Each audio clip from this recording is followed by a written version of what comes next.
안녕하십니까. 목숨 말씀 6월 시리즈 말씀 왕의 그림자라는 주제를 가지고 말씀을 전하고 있습니다. 오늘은 두 번째 시간으로 우리가 함께 나눌 말씀의 제목은 우는 자 대 울리는 자라는 제목으로 히스기야와 아합 왕에 대하여 말씀을 나누어 보려고 합니다.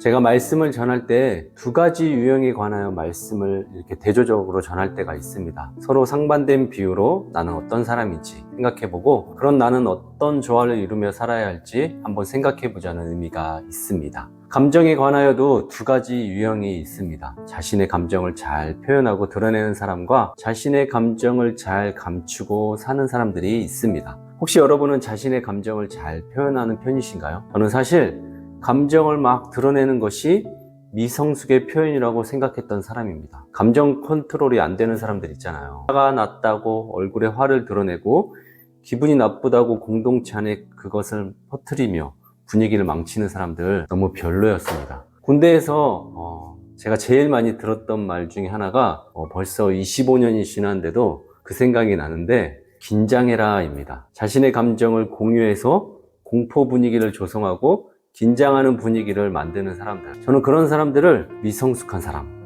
하수라고 생각합니다. 그게 바로 제가 오래도록 가져온 감정에 대한 태도였습니다.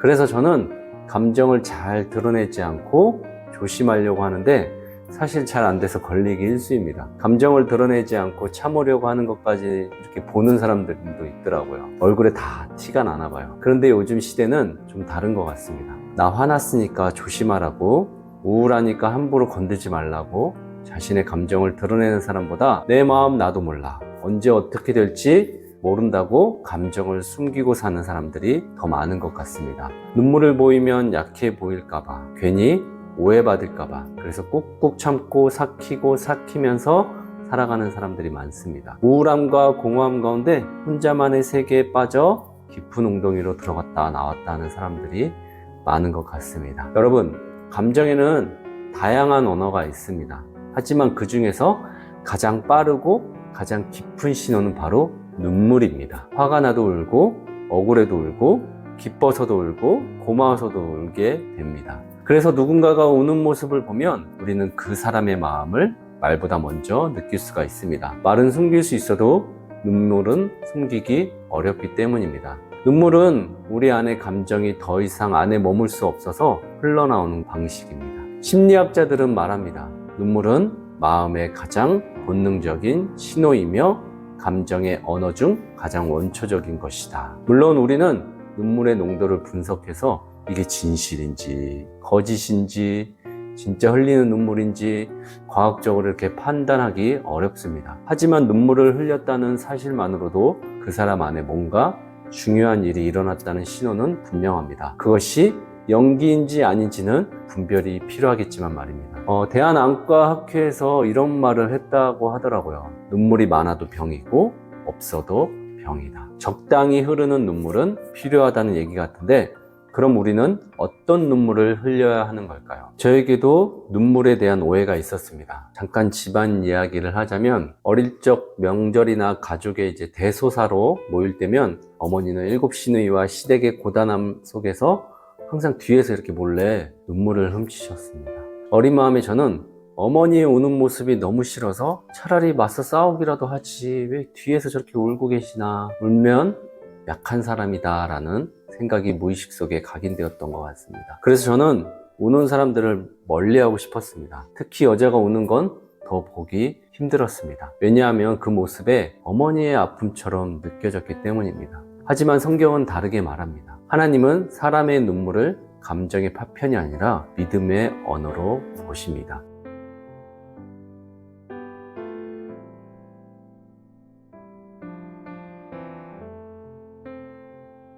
제가 그것을 깨닫고 눈물에 대해서, 울음에 대해서 많이 유해졌습니다. 오늘 우리가 함께 나눌 말씀에는 한 사람은 하나님 앞에서 우는 장면이 나오고, 또 한 사람은 누군가를 울게 만들고 아무 말 없는 장면이 나옵니다. 한 왕은 자신의 생명을 붙들기 위해 통곡했고, 또 한 왕은 자신의 탐욕을 채우기 위해 백성의 생명을 빼앗았습니다. 눈물은 감정의 신호지만 그 눈물이 어디서 왔고 누구를 향해 가는가에 따라 그 눈물은 생명을 살리기도 하고 반대로 누군가의 생명을 빼앗기도 합니다. 오늘 본문에서 하나님은 우리에게 묻습니다. 진짜 리더는 울 줄 아는 사람인가?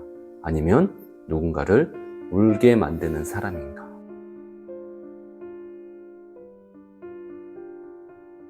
히스기야는 남유다의 13대 왕이었습니다. 그의 아버지 아하스는 여호와를 떠나 우상을 섬기고 성전문을 닫아버린 왕이었습니다. 그러나 히스기야는 달랐습니다. 역대하 29장 3절에 보면 그는 왕이 되자마자 여호와의 전 문들을 열고 수리하였습니다. 먼지 쌓인 하나님의 집을 다시 깨끗하게 치우고 제사장과 레위 사람들을 모아서 성전을 정결하게 하였으며 수십 년 동안 잊혀졌던 절기를 다시 회복시켰습니다. 히스기야는 말씀을 회복시킨 왕이었습니다. 열왕기하 18장 3절에 보시면 히스기야가 그의 조상 다윗의 모든 행위와 같이 여호와께서 보시기에 정직하게 행하여 라고 나오며 그는 율법대로 살고자 했었고, 또 열왕기하 15장 5절에는 히스기야가 이스라엘 하나님 여호와를 의지하였는데 그의 전후 유다 여러 왕 중에 그러한 자가 없었으니 라는 평가까지 받았습니다. 그런데 그에게도 어느 날 병이 찾아왔습니다. 선지자 이사야가 와서 말합니다. 여호와의 말씀에 너는 곧 죽게 될 테니 집을 정리하라고 합니다. 히스기야 왕이 걸린 병은 성경 본문에서 정확히 의학적 명칭이 명시되어 있지 않지만 종기가 났다라는 표현이 등장하는 것으로 보아 피부에 생긴 심각한 염증성 질환, 즉 악성 종기일 가능성이 높다고 해석됩니다. 그 말을 들은 히스기야는 오늘 본문에 벽을 향하여 얼굴을 돌리고 눈물로 기도합니다.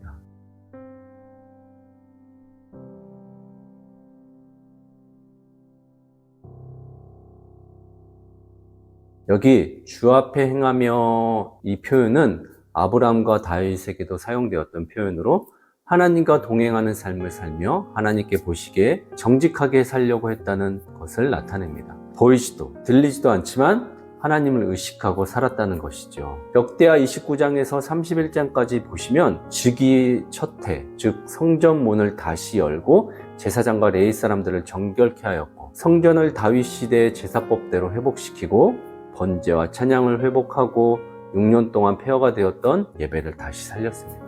뿐만 아니라 유다 백성들에게 율법에 기록한 대로 11조를 드리게 하고 또 역대하 31장 2절에 히스기야는 온 유다에서 행한 이 모든 일을 하나님 보시기에 선과 정직과 진실함으로 행하였다라고 나옵니다. 그러니 하나님은 그 눈물을 외면하지 않으셨습니다. 선지자 이사야가 아직 성을 떠나기도 전에 하나님은 다시 말씀하십니다. 내가 내 기도를 들었고 내 눈물을 보았노라.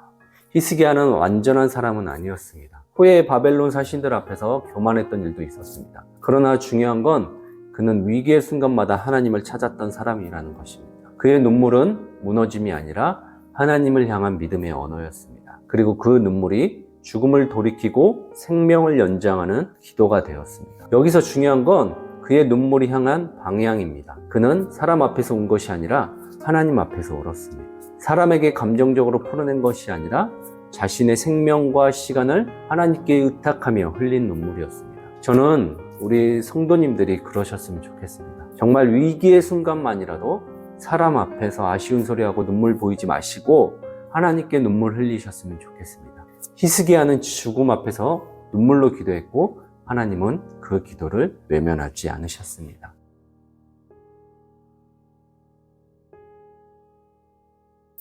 하나님은 눈물을 보십니다. 그 눈물이 누구를 향해 흘러나왔는지, 어떤 마음으로 시작되었는지를 아십니다. 반면에 아합 왕은 북이스라엘의 왕으로 정치적 능력도 있었고 큰 전쟁도 승리를 이끌었던 사람입니다. 그러나 성경은 그를 이렇게 얘기하게 합니다. 아합은 그 자신을 팔아 여호와 앞에서 악을 행한 자라고 나옵니다. 히스기야도 아합도 누구 앞에서입니까? 여호와 앞에서입니다.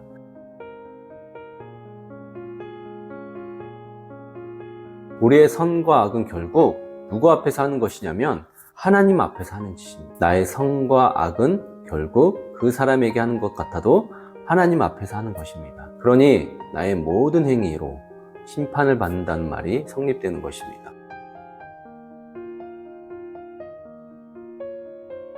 하나님이 어디에 계시는지 아십니까, 여러분?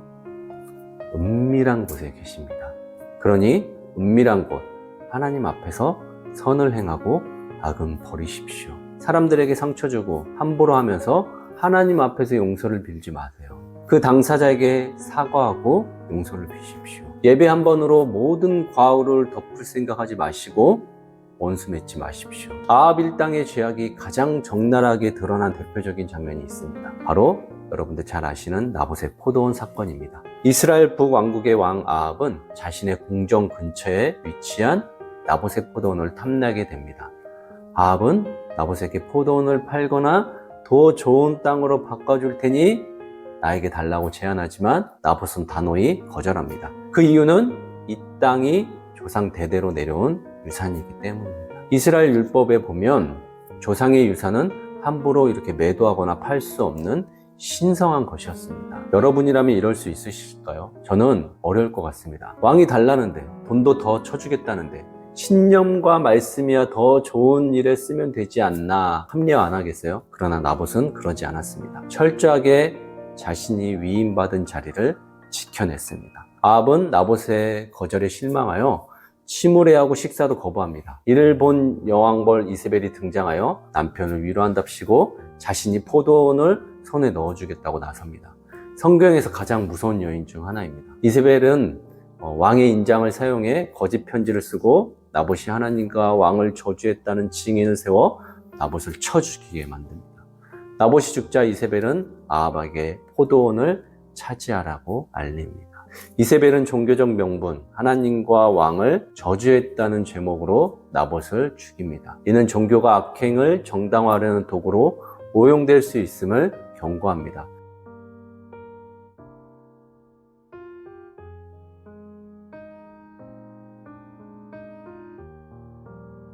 제가 경험한 하나님은 개인의 응답을 위하여 사람을 다치게 하는 분이 아니십니다. 아합은 이 모든 과정을 묵인하며 나봇의 죽음 앞에서도 눈물 한 방울 흘리지 않았습니다. 오히려 그는 빼앗은 포도원을 차지하며 만족해했고 나봇은 제대로 눈도 감지 못했을 것 같습니다. 하지만 그로 인해 흘린 것은 아합의 눈물이 아니라 나봇과 그의 가족, 그리고 정의를 잃은 백성의 피눈물이었습니다.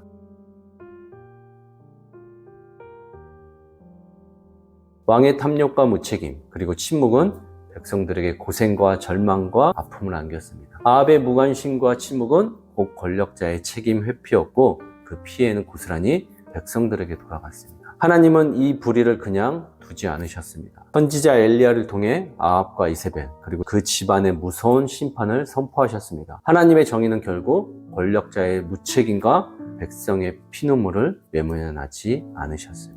아합의 이야기는 오늘 우리 현실 정치와 갑자기 바뀐 지도자에게도 중요한 질문을 던집니다. 권력을 가진 자가 자신의 욕망을 채우기 위해 눈물 한 방울 흘리지 않을 때 그 대가는 결국 약한 이들의 피눈물로 돌아온다는 것. 하나님은 그런 불의와 침묵을 절대 외면하지 않으신다는 것. 이 이야기는 정의와 책임 그리고 권력자의 양심에 대해 깊이 생각하게 만듭니다.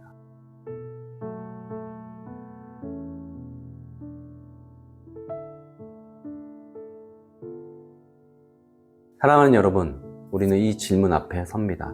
나는 하나님 앞에 눈물을 흘리며 기도하는 사람인가? 아니면 누군가를 울게 만드는 사람인가? 가정에서, 직장에서, 교회 안에서 우리는 울 줄 아는 리더인가? 아니면 감정을 눌러가며 무관심과 침묵으로 책임을 회피하고 있지는 않습니까? 하나님은 지금도 우리의 눈물의 방향을 보고 계십니다. 눈물은 우리의 중심을 보여주는 가장 진실한 증거이기 때문입니다. 왕 한 사람 울었다고 나라가 바뀌겠습니까? 눈물은 감정일 뿐 정치는 냉정한 거라고 말하는 사람들이 있습니다. 하지만 성경은 다르게 말합니다. 히스기야는 죽음을 앞두고 울었습니다. 자신의 인생을 붙들고 싶어서가 아니었습니다. 그는 하나님의 뜻을 구하며 울었고 그 눈물은 단지 생명 연장의 기도가 아니라 그의 백성들을 위한 기도였습니다. 히스기야가 죽었다면 그 시대 남유다는 아수라의 공격 앞에 완전히 무너졌을지 모릅니다. 그의 기도는 개인의 기도를 넘어 한 나라를 살리는 리더의 눈물이었고 하나님의 뜻을 향한 간절함이었습니다. 히스기야의 눈물은 성전이 회복되고 말씀과 예배가 살아나고 백성들이 다시 하나님께 돌아오게 하는 시작이었습니다. 왕이 울자 하나님이 들으셨고 그 울음은 백성에게 보호와 은혜의 울타리가 되었습니다. 그런데 아합은 달랐습니다. 아합은 자신의 탐욕을 채우기 위해서 침묵했습니다. 침묵은 곧 동이었고 방조였습니다. 그의 방관 아래서 나봇이 죽고 정의는 무너지고 그 땅에는 무고한 자의 피눈물이 흐르게 되었습니다. 그의 시대 백성들은 권력의 그림자 아래서 신음하며 울어야 했습니다. 하나님의 말씀은 침묵당하고 거짓 선지자들이 성했고 정의는 땅에서 떨어졌습니다. 왕은 울지 않았지만 백성이 울고 말았습니다. 그것이 아합 시대였습니다. 리더의 눈물은 백성을 살릴 수 있지만 리더의 침묵은 백성들을 죽일 수도 있습니다. 그러니 사랑하는 여러분, 여러분들이 맡은 자리에서 울어주십시오. 여러분들이 속한 공동체와 가정을 위해, 자녀를 위해, 교회를 위해, 이 나라를 위해 울 줄 아는 사람이 되십시오. 왜냐하면 하나님은 여전히 사람의 눈물을 보시는 분이기 때문입니다.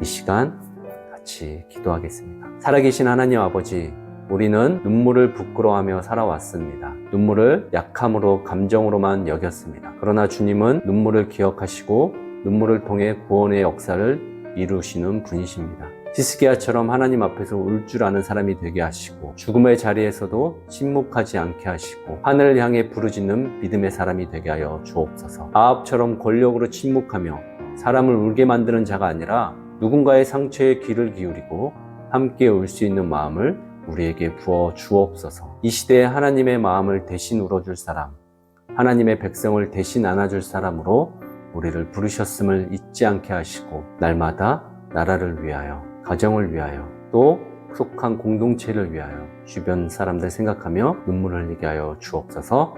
감사드리며 이 모든 말씀 살아계신 우리 주 예수 그리스도 이름으로 기도드립니다. 아멘.